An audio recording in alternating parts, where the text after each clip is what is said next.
Yeah, that's fair. Okay. All right, you're good. All right. What's up, and welcome to Tater Talk, episode 48, formerly known as the EFIS, but we're still cruising along. New name, same show. First off, Zach, let me just ask you, how you doing? I'm doing well. Yeah, big announcement. New name here. Same people, new name. Same people, same show, just a new name, a little bit of new branding going on. And there is reasoning behind it. Let me just start off with that. It isn't just a random name change. It's not like we were planning a name change all along, even though it's sort of been in the back of our minds. I'll say that because we knew that there is another podcast out there on iTunes. It's called the EFIS Podcast. And it has always been in the back of our mind that podcast has existed. We thought we could coexist. Apparently, that is not the case. Um, let's start the story here. We got a 1-star review on iTunes. First off, no one do that. That is a very mean thing to do. That fucks us over. No 1-star reviews. We know the podcast is better than a 1-star review. That's just Fact. Not true. If you want to leave us a shitty review and tell us how much we suck, that is fine. Just make sure it's a 5-star review. Exactly. Yep. So on that note, we got a 1-star review, and what do you know?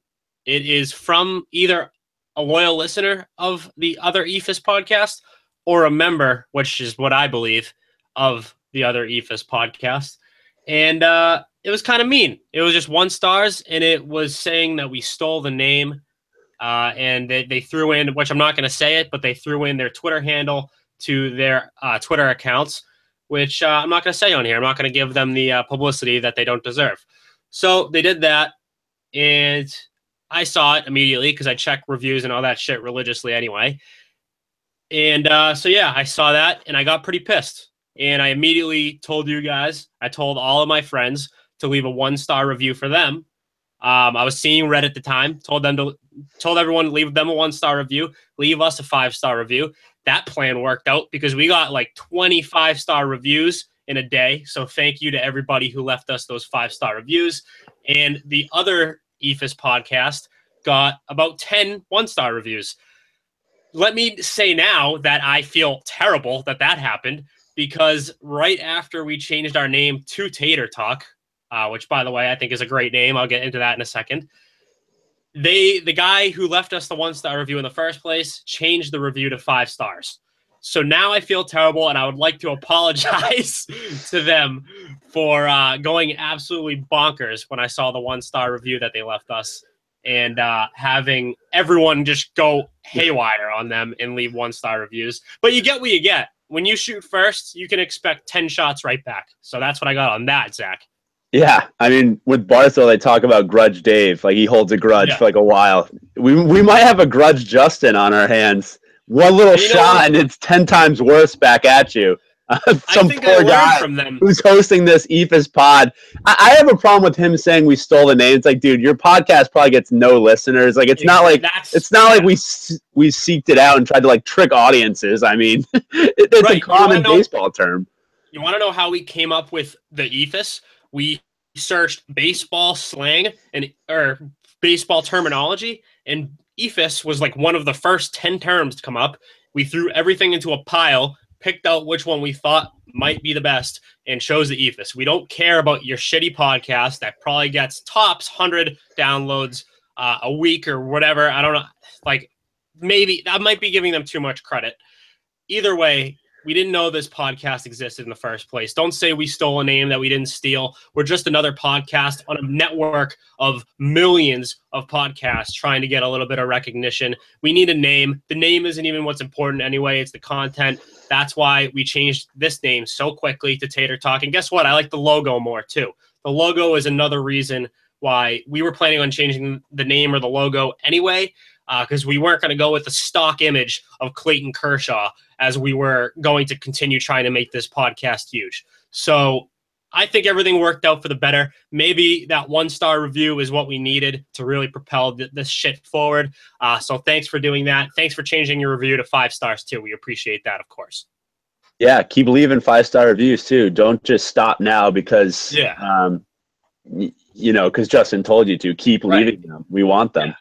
We want all the 5-star reviews. And I'll explain why Tater Talk real quick before we get into the actual show here and with our topics. I was up till, no joke, 3 a.m. just rolling around. This is the same night we got the 1-star review. Rolling around, just trying to, like, thinking of baseball slang. Like, I think I was half asleep, just dreaming of just random baseball words. And I woke up at 4 a.m. and I was just like, Tater Talk. That rhyme, like, has a nice little alliteration. Kind of sounds like Tater Tot. We're a goofy podcast. Tater, for those who don't know, I don't know how you wouldn't know if you follow baseball, but tater is a slang for home run. We're a baseball podcast. We're a baseball podcast that doesn't take itself too seriously.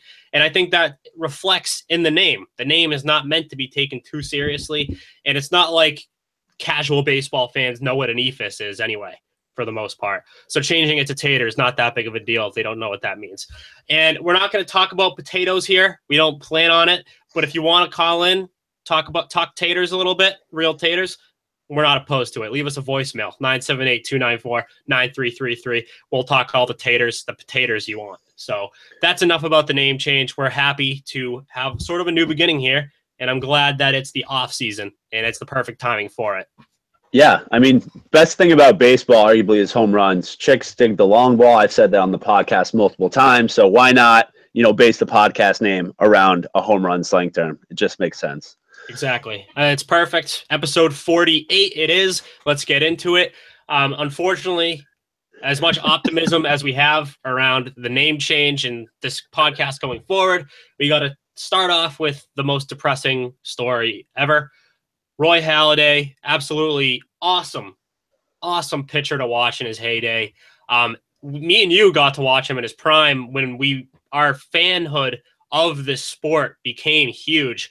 That was when he was really in his prime, and it hits close to home in that aspect. When you see like legendary pitchers that are like 75, 80 years old pass away, it's like, okay, well, they had their time.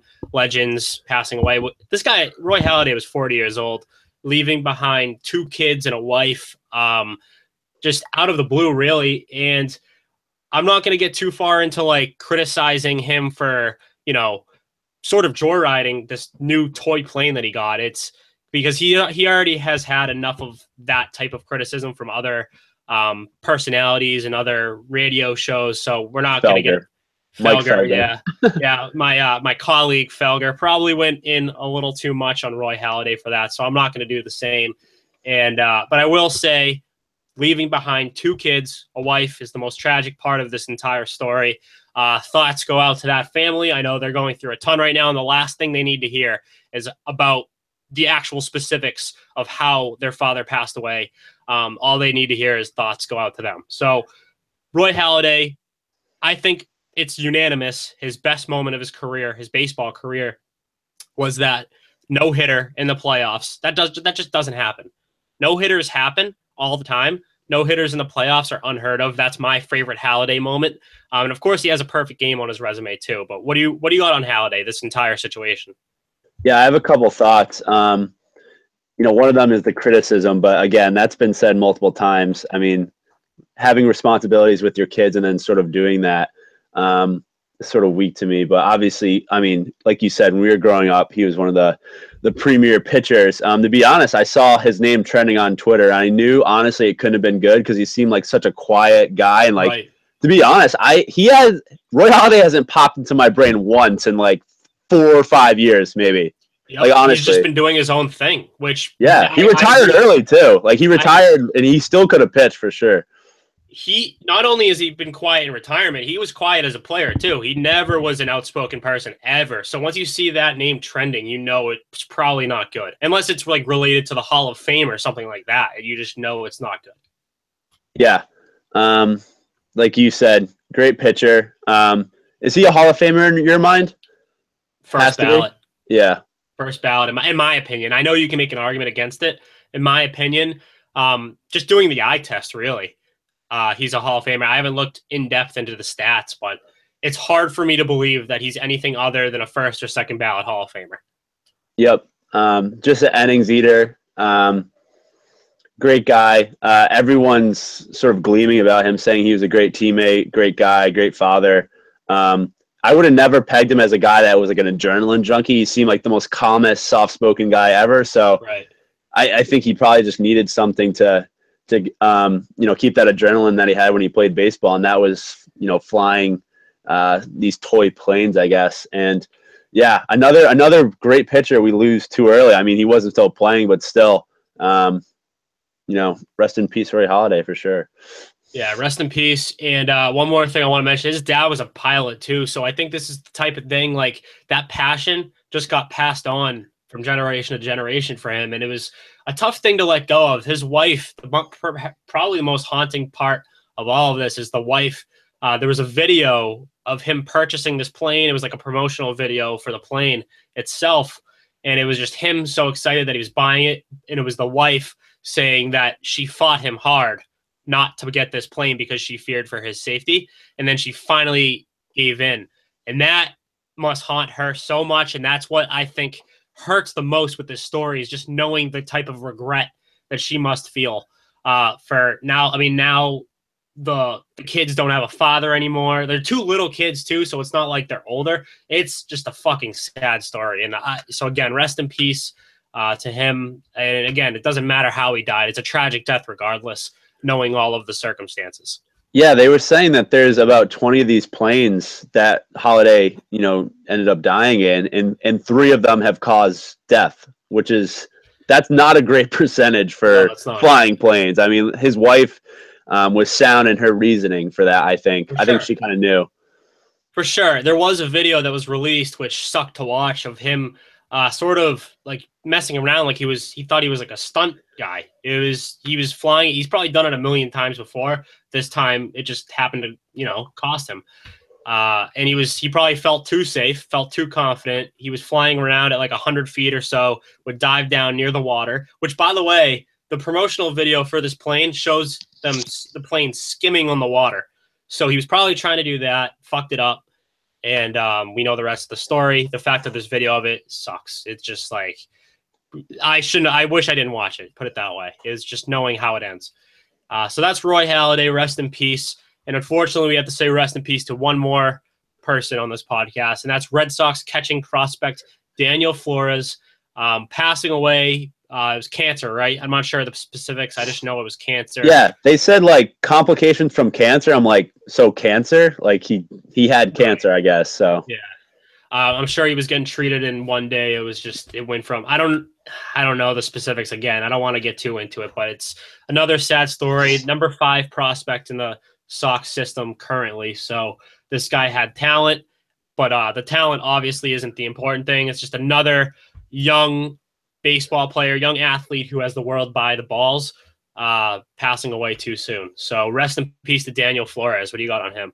Yeah, I to be honest, I wasn't quite aware who this guy was until it came up, and I was like, oh, 5th prospect in the Red Sox system. He was 17, 18 years old. Anytime you can get a great catching prospect in baseball nowadays, I mean, that is gigantic if you can get any power on base percentage from that position. I mean, having cancer is a terrible situation for anyone. And I hate seeing a 17 or 18-year-old, succumb to this. I mean, at least Halladay got to play his career, but right. Flores, he didn't even get to show his true potential. Exactly. That's the saddest part of all. He had his whole life ahead of him. And like you said, I didn't know much about this guy either. About Flores either, but no matter what, it's a sad story. I just can't go as in depth with this one as I can about Halladay, because we got to see everything that Halladay had throughout his career. We know the whole story with the plane and his family and everything, so it's easier to go more in depth about that. But just knowing that Flores had his whole life ahead of him, and it was cut short because of the disease that we've all dealt with in one way or another, cancer, whether it's a loved one or whatever. This is a relatable story. It hits close to home for everybody. Sucks. Rest in peace to Daniel Flores. Let's move on to actual baseball talk here. Let's jump off of the depressing topics, because I know, right? This is usually an upbeat, happy podcast. If you're a first-time listener, we're not this depressing regularly. We're upbeat. That's why we're named Tater Talk now. We're a little goofy. So let's get into some actual baseball talk here. John Heyman famous baseball writer, you might have heard of him, reporting that the St. Louis Cardinals are the early favorites to trade for Giancarlo Stanton. I'm not shocked by this at all. I actually wrote a blog with the 5 possible destinations for Giancarlo Stanton this offseason, and the Cardinals were my pick of where he's going to go. It just makes way too much sense. The Cardinals have the pitching prospects. They seem to have the pieces to make a deal work, and they have the money to make a guy like Stanton's contract work. So St. Louis Cardinals is where I think he's going to end up. I don't think this is just, smoke and mirrors. I think this is where he's going to play. Yeah. They love their stars in St. Louis. I mean, Pujols was a star there for so long, Matt Holliday for a little bit, but like you said, Cardinals have the prospects to pull this off, and they have the space there to keep them under the luxury tax. It just shows to me that the Cardinals are such a winning franchise. They had a down year last year in their terms, and now they're on the road. Like, we need to get a big bat. So Giancarlo Stanton is just sort of at the top of their list for every team. To me, the Cardinals, their issues are more in like starting pitching for me. Like, I think they have almost a good young core of hitters. I mean, Paul DeJong is going to be there for like 10 years hitting, being a great player there. They have a guy named Bader, a couple other guys too. It seems like pitching is more their issue, but anytime you can get Giancarlo Stanton and you're okay with what you give up, you have to do it for sure. Yeah, absolutely. So the Cardinals are the destination I would expect them to go. I feel like the Cardinals would have to give up a big-time pitching prospect or big-time active pitcher.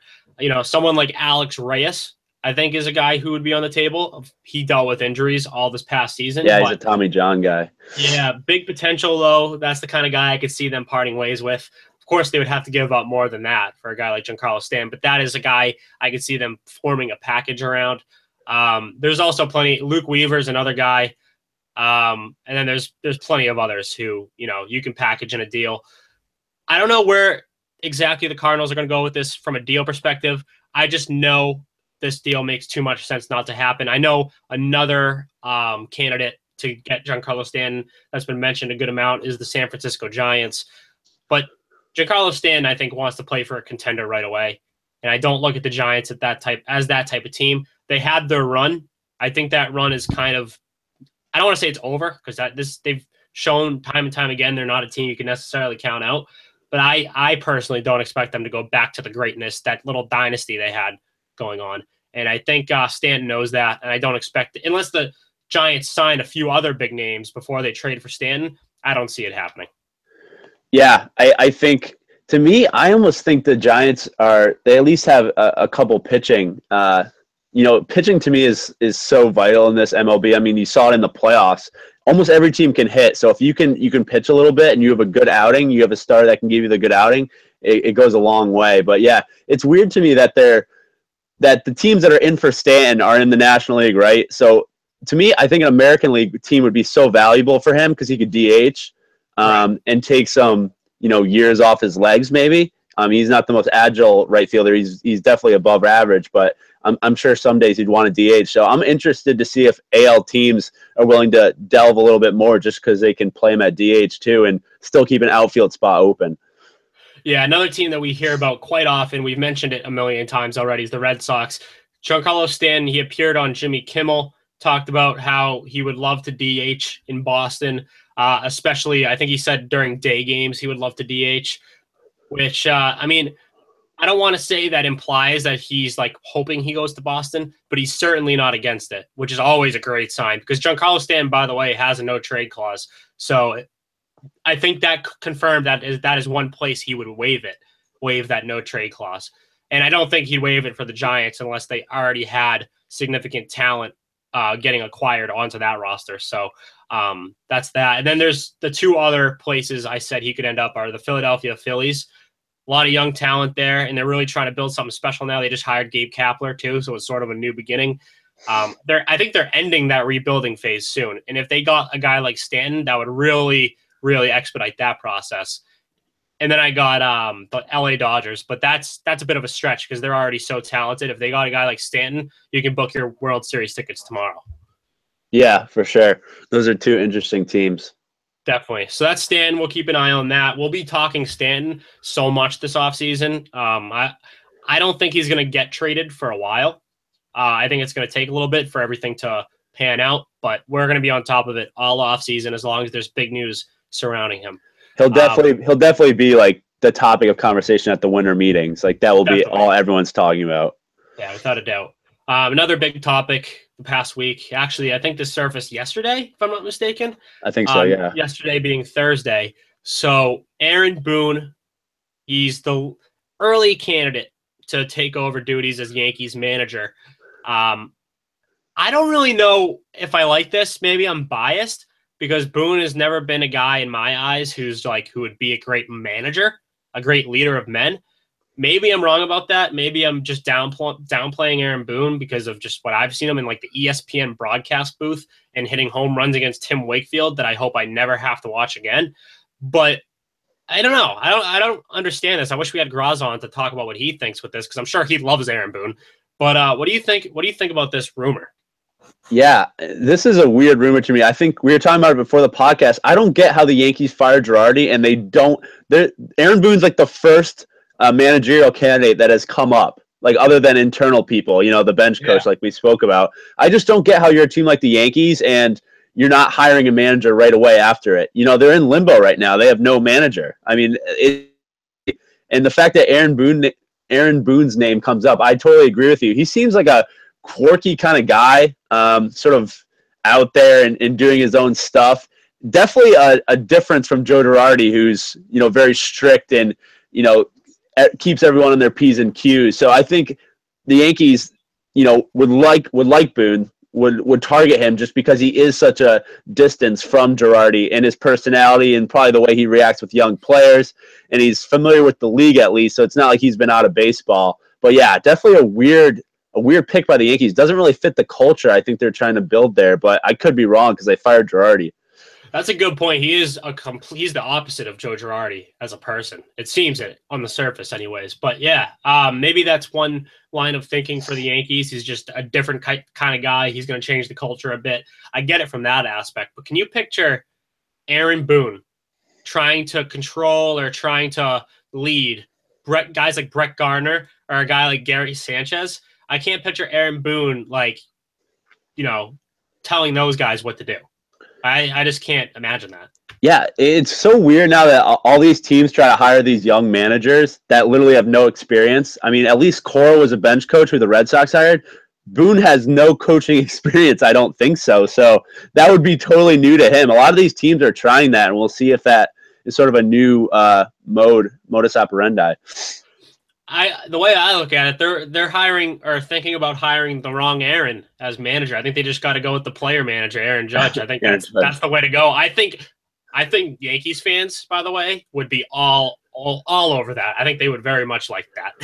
You could just bully guys in the locker room, like if they're not performing or they come late to a practice, he just throws them up against the locker. Yeah. He's a pretty intimidating guy. I can picture him being pretty scary if he ever gets mad, which I don't know if he's ever gotten mad in his life. Do you think Aaron Judge has ever just gotten absolutely rip shit during a baseball game? No, he seems like a gentle giant. He seems like kind of an awkward guy, actually. Like, he's a nice guy, but he seems like he's not like gregarious like Bryce Harper, who's sort of out there like doing all these things. Judge is like the prototypical New York pinup guy, I think. Similar to Jeter. It was funny because Aaron Judge actually was on, I want to say it was SVP at midnight, that show, that SportsCenter at midnight show with SVP. And Aaron Judge was talking about how he was on, the cover of MLB The Show, which comes out in March, which we'll get into that in a second. But he was talking about it. SVP straight up asked him a question, and Aaron Judge just smiled, gave his charming little smile and just did not know what to say. He's definitely an awkward guy. For sure. But yeah, talking about the MLB, the show cover for a second, how do you feel about Judge being on the cover? And if you had the choice, who do you think should be on it? I mean, they want to get young kids into the game. And like we said, we changed the name of the podcast to be Tater Talk because it's about the home run. And Aaron Judge is probably the best home run hitter to come along in a long, long time. So he's the most popular. He's the face of baseball. He's actually an athletic guy, and he's a big guy. So you have an That doesn't happen much with like the leading star in MLB. So they have to put him on the color to sell video games. The other guy I would have targeted was Altuve, just because he's such a small guy and like little kids look up to him the way that little kids looked up to Isaiah Thomas in the NBA. They're like, wow, he can do it against all these bigger guys. Like, I can do it too. So those are the two guys I would peg, but I have no problem with Judge. I mean, he's probably the most deserving, to be honest. No problem with Judge at all. These are two Red Sox fans saying Judge is so deserving of this cover. He was the story of the season. Without Aaron Judge this year, there's not nearly enough flair for this MLB season. I can admit that Aaron Judge was the best part probably of this entire baseball season. And that includes like Giancarlo Stanton. Aaron Judge was the most fun storyline to follow this year. So it is fitting that he's on the cover. I would have chosen George Springer.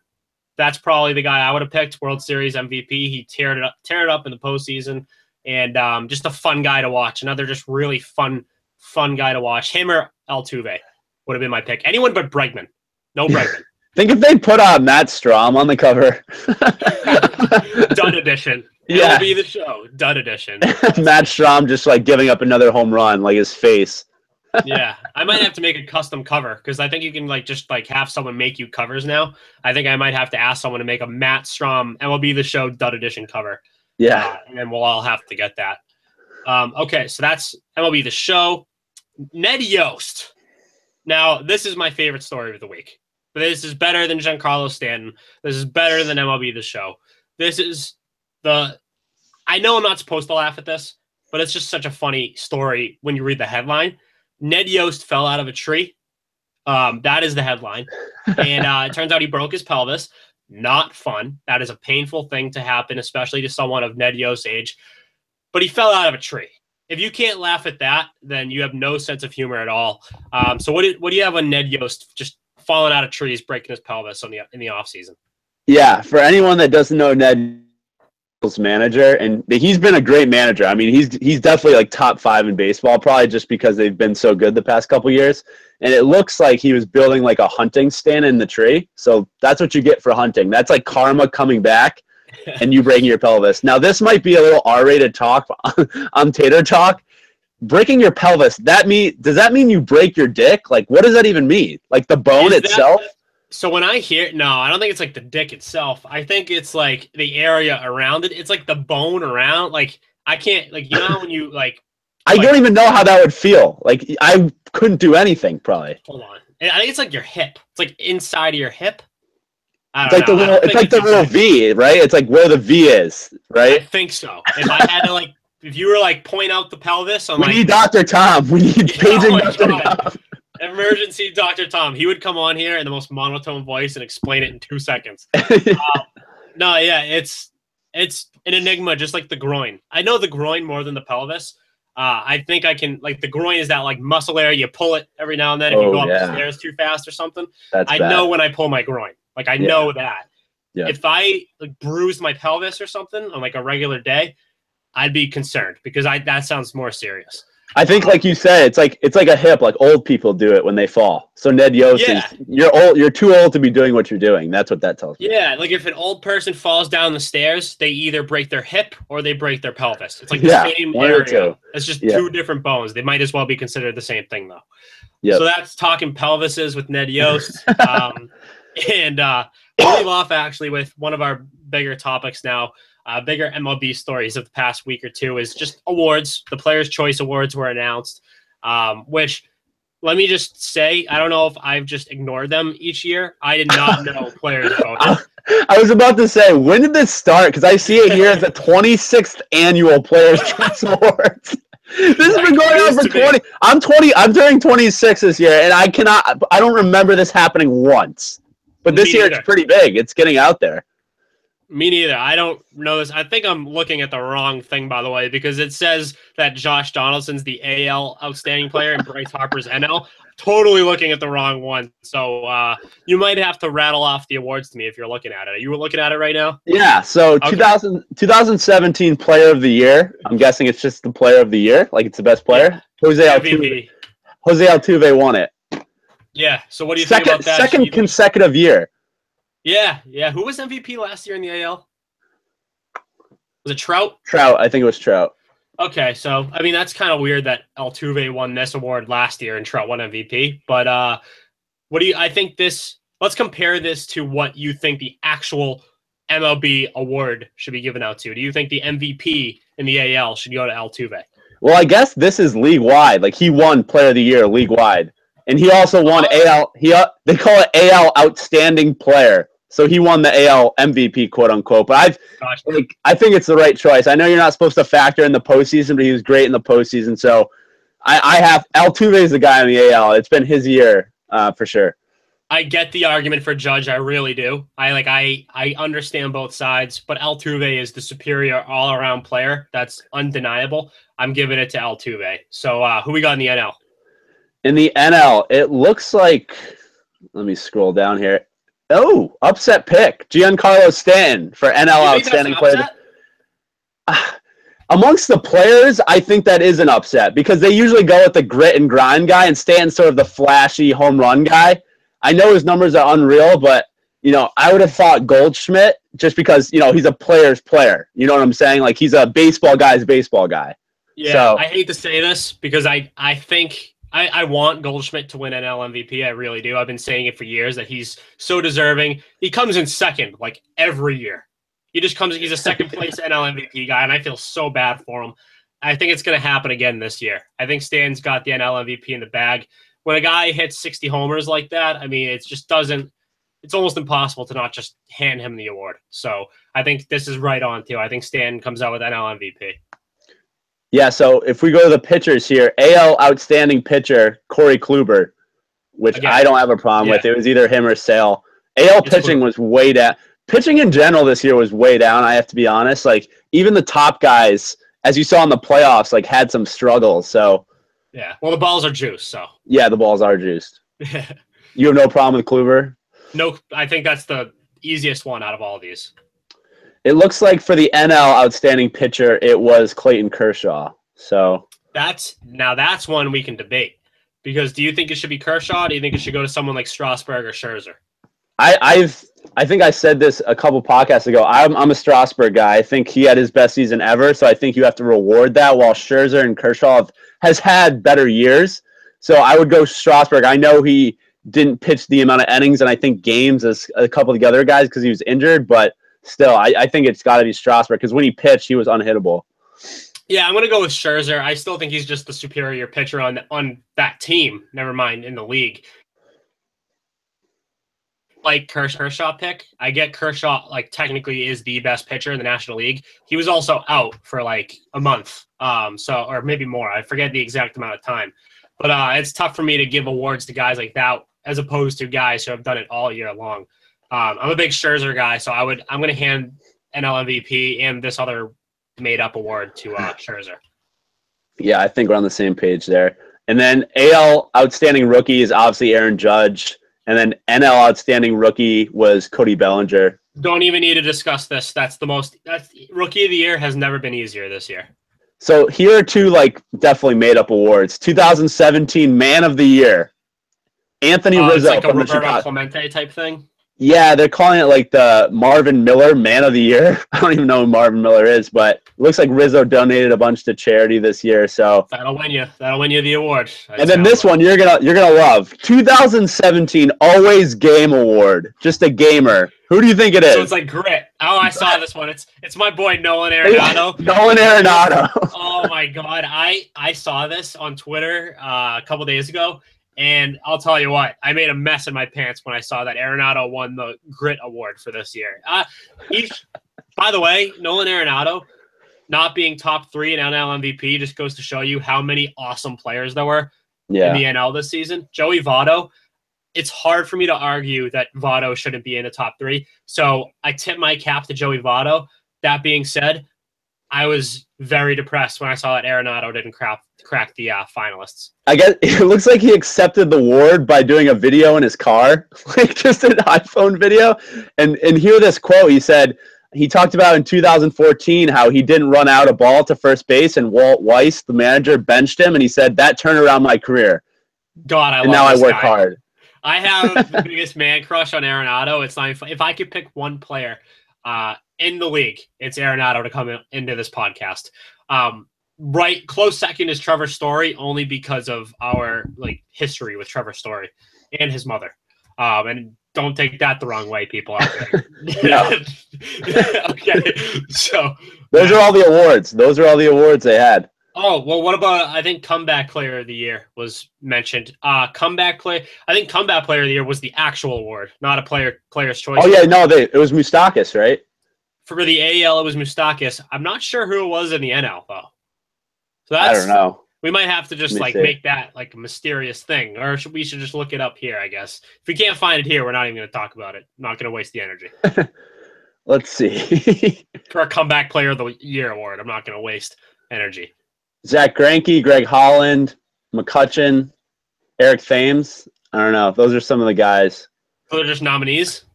Yeah, I don't know who won. Congrats to all those guys. Great comeback years. Yeah.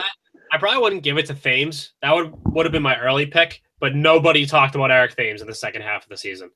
I'd probably give it to Greinke. I don't know if it's been announced yet that it's Greinke's, but off the top of my head, it sounds like an award that Greinke should win. I'm thinking either Greinke or Greg Holland because he came off the injury. True. Yeah, so we'll see. Again, I think comeback player, like in the NBA, especially comeback player, it's like, okay, they had a better year than they did last year. Like, does that mean they were hurt for a year and now they're good? Yeah, exactly. Like, they're good again. Yeah. Is Ben Simmons the comeback player of the year because he was injured? No, he's rookie of the year now. He can win like 3 awards. It's such a stupid award. I like it. Actually, someone made, I think it was Greinke, actually, now that I think of it, that won NL. Or is it? I don't even fucking know, man. My brain is in I don't know. I'm trying to think of who won the award because someone was pissed at Chad Bettis on the Rockies who came back from cancer. I think it was Keith Law. Do you know the writer Keith Law? Yeah. He was mad because Chad Bettis didn't win it. Which I get, like he's not a good pitcher, dude. Like he came back from cancer, which is awesome. But this award is supposed to go to like people who are actually like good. Like they came back and were actually really, really good. Like I'm not a cancer guy. I don't like. No one likes cancer, but I mean, like, come on. Yeah, you can't get shelled and just give the award out. Yeah. Welcome back. Like I get, like it makes it a cool story, but you gotta show me something on the field, dude. Yeah. All right, so that's the show. That is the first edition of Tater Talk, the 48th edition of this podcast as a whole. As usual, subscribe on iTunes. We need you now more than ever. Now that we have these random people coming from the clouds, leaving 1-star reviews whenever they feel like it. So leave us a 5-star review on iTunes. Subscribe. Like us on Facebook. Make sure you search Tater Talk. No more searching for the EFIS. Search Tater Talk on Facebook. Find us, like us. Follow us on Twitter at our new handle, at Tater Talk Pod. Do the same over on Instagram. We're the same handle on there too, at Tater Talk Pod. Any last words? No, I can't wait for next year's Taters. I mean, it's going to be great. You know what? I completely forgot this, so I'm going to end the podcast right here. We got a one last thing from Graz, so that's how we're going to play this episode out. One last thing from Graz. We'll see you guys later. And then we're just going to let him go.